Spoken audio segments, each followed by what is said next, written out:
우리 하나님의 말씀 함께 보도록 하겠습니다. 우리 오늘 은혜 받으실 하나님의 말씀은 갈라디아서 3장 13절에서 14절까지의 말씀입니다.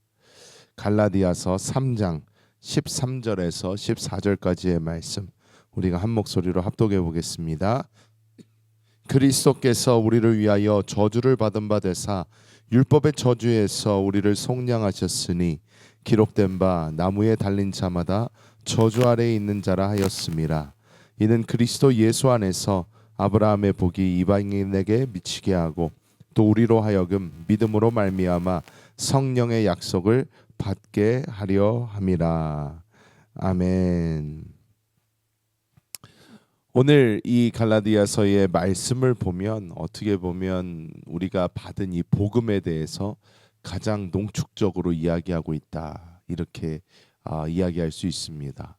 우리는 다 저주 가운데 있었던 사람들인데 우리는 복으로 옮겨진 자가 되었고, 사망 가운데 빠져 있었던 자들이지만 생명 가운데로 옮겨진 자들이 되었으며, 율법 가운데 매인 자들이었지만 은혜로 옮겨진 자들이 되었습니다. 아담의 타락 이후 우리 인류는 굉장한 큰 저주에 빠져 죄에 빠지고 저주에 빠지고 우리의 인생에는 전혀 소망이 없었습니다.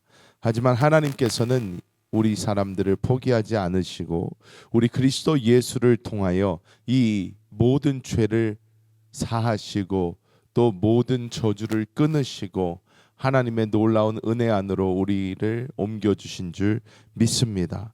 그래서 오늘 이 말씀을 다시 한번 살펴보면서 어떻게 우리가 이런 것을 누릴 수 있는가, 우리가 한번 보도록 하겠습니다. 첫 번째로 우리가 깨달아야 되는 것은 그리스도 예수의 십자가가 저주의 완전한 끝이 된다라는 것을 우리는 깨달아야 될 줄 믿습니다. 그리스도께서 우리를 위하여 저주를 받은 바 되사, 여기 이렇게 나오는 것은 카타라라는 저주를 받았다라는 이 단어를 주목해서 봐야 되는데, 이 단어의 뜻은 하나님의 진노 아래에 놓인 상태를 의미합니다. 우리가 흔히 겟세마네 기도를 알고 있습니다. 예수 그리스도께서 잡히시기 전날 밤에 겟세마네 동산에 올라가셔서 땀방울이 핏방울이 되도록 기도를 하셨다, 우리는 이렇게 알고 있습니다.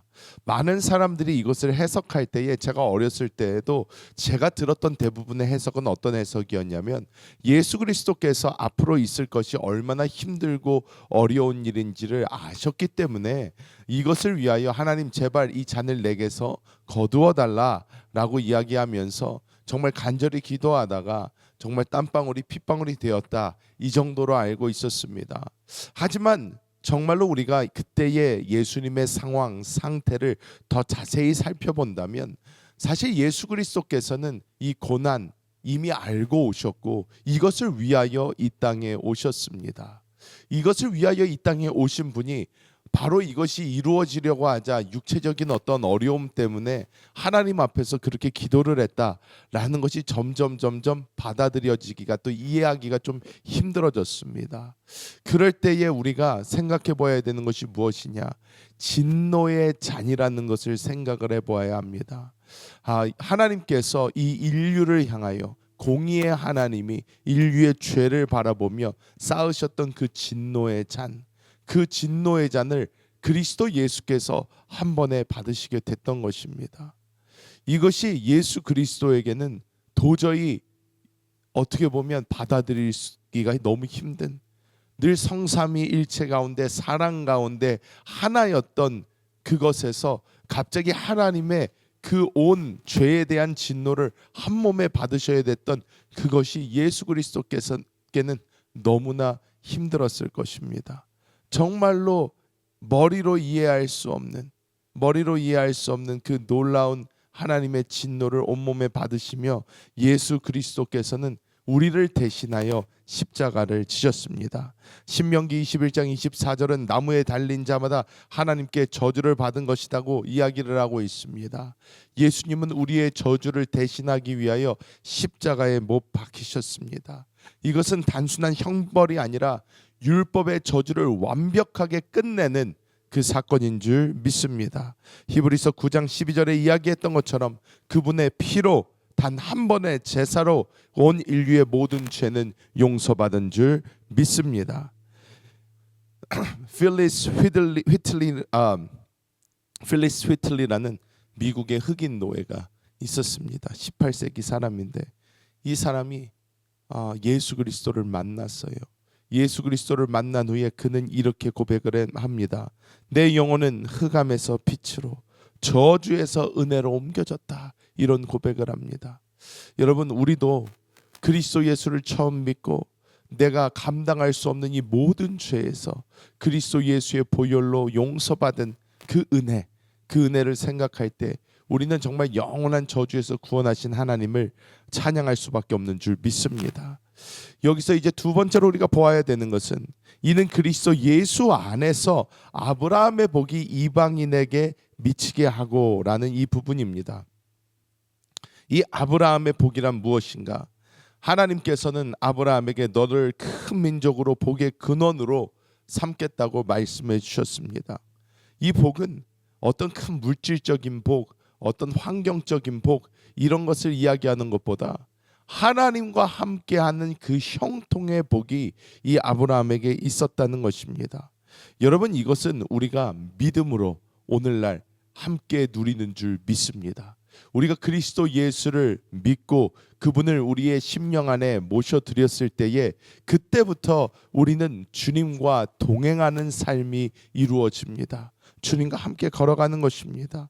이것은 어떤 지적인 동의가 아닙니다. 예, 알겠습니다. 이제부터 주님과 함께 살겠습니다. 이런 것이 아니라 영적으로 주님의 그 생명 안으로 접붙임 바 된 것입니다. 그리스도와의 유기적 생명의 연합이 일어난 것입니다. 이것은 성령 안에서 한영됨으로 말미암아 온전히 이루어졌습니다. 하나님께서 우리 안에, 우리가 하나님 안에 거하는 이 요한복음 14장에 나오는 그 놀라운 역사가 우리 가운데 이루어진 것입니다. 이제는 우리가 주와 함께하기 때문에 만복의 근원이신 하나님이 우리 안에 계시기 때문에 우리는 주님 안에서 형통하는 그 놀라운 은혜가 아브라함의 복처럼 우리 가운데 임하게 되는 줄 믿습니다. 자, 그렇다면 우리는 어떻게 이 연합된 삶을 살아갈 수 있을까요? 이것은 바로 우리가 이 교회 안에서 온전히 이루게 됨을 믿습니다. 우리가 어저께 나누었던 이 에베소서의 말씀은 성령이 하나 되게 하신 것을 힘써 지키라 라고 이야기하는데, 이 몸은 그리스도의 몸입니다. 머리 대신 그리스도의 모든 것을 누리기 위해서는 우리는 이 몸 안에 온전히 붙어 있어야만 합니다. 우리가 이 몸 밖으로 떨어져 나가는 그 즉시 몸에서 이루어지고 있는 생명의 이 공급, 생명의 역사는 그냥 끊어지게 됩니다. 우리가 몸 안에 있어야만 이것을 누릴 수 있다라는 것입니다. 때문에 초대교회는 늘 모이기에 힘썼습니다. 함께 말씀을 듣고 떡을 떼며 서로를 위로했습니다. 그 하나님의 놀라운 생명이 교회 안에 역사하는 것을 그들은 날마다 증언한 줄 믿습니다. 우리가 정말 그리스도 예수의 그 생명 안에서 온전한 하나를 이루어 주님과 함께 걸어간다면 우리는 하나님의 놀라운 복을 누림을 넘어 하나님의 생명 안에서 주님을 살아내게 되는 줄 믿습니다. 20세기 초에 웨일즈에 놀라운 부흥의 역사가 있었습니다. 당시에 수천 명의 광부들이 회개하고 주님 앞에 나와 하나가 되는 그런 놀라운 역사가 일어났습니다.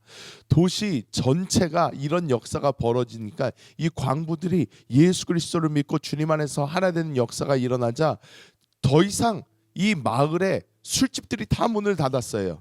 술집들이 다 문을 닫고 경찰이 더 이상 할 일이 없었다, 이렇게 기록이 되어 있는 것을 볼 수 있습니다. 여러분, 우리가 성령 안에서 이러한 놀라운 역사를 이룬다면 우리 안에서 흘러나오는 하나님의 그 생명으로 말미암아 우리는 성령의 놀라운 모든 것을 우리가 누리게 될 줄 믿습니다. 말씀을 맺도록 하겠습니다. 여러분, 오늘 그리스도 예수로 말미암아 우리는 하나님의 모든 것을 누릴 수 있습니다. 모든 죄와 저주에서 해방되었고 뿐만 아니라 우리는 그리스도 예수를 우리 안에 모심으로 말미암아 아브라함의 복을 누리게 되었습니다. 우리는 이 복을 우리 교회 안에서 온전한 하나됨을 이룰 때에 확실하게 누립니다. 우리가 이것을 우리가 믿고 우리가 이것을 알고 이것을 붙들고 우리가 나아갈 때에 하나님의 그 놀라운 그리스도 안에 있는 은혜를 우리 가운데 온전히 누리게 될 줄 믿습니다.